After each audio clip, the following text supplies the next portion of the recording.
സുഹൃത്തുക്കളെ, നമ്മളിപ്പോഴുള്ളത് വാടാനപ്പള്ളി ബീച്ചിലാണ് കേട്ടോ. എൻ്റെ വീടിൻ്റെ അടുത്ത് നിന്നുള്ള ആൾക്കാർ തന്നെയാണ് കേട്ടോ. അപ്പോൾ അവരെയും കൊണ്ട് ഞാൻ വാടാനപ്പള്ളി ബീച്ച് കാണാൻ പോയി. അങ്ങനെ വാടാനപ്പള്ളി ബീച്ചിലെത്തിയിട്ടുണ്ട്. വാടാനപ്പള്ളി ബീച്ച് പണ്ടത്തെ പോലെയല്ല കേട്ടോ, ഒരുപാട് മാറ്റങ്ങളായേ.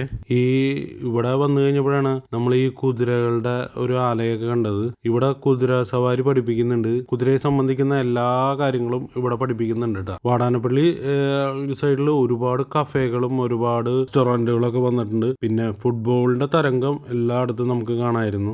ഒരുപാട് കൊടികളും മറ്റുള്ള കാര്യങ്ങളൊക്കെ കെട്ടിയിട്ടുണ്ട്. ഒരുപാട് ഫാൻസ് കൂടി ഉണ്ടെന്ന് തോന്നുന്നു. അങ്ങനെ പാർട്ടി ബീച്ചിലേക്ക് പോയിട്ടാ. അത് കഴിഞ്ഞ് ഞാൻ ഇവിടെയൊക്കെ ചുറ്റി കണ്ടു. അതിനുശേഷം ഞാൻ ഒരു ചായ കുടിക്കാനായിട്ട് കയറി. ചായ കുടിച്ചു. അവരെ വെയിറ്റ് ചെയ്തിരിക്കുന്ന സമയത്താണ് പാർട്ടി വന്നിട്ട് പറയണേ, ഇതിലും നല്ല ബീച്ച് ഏത്തായി ബീച്ചാത്രേ, അത് കുറച്ചങ്ങോട്ട് പോകണം.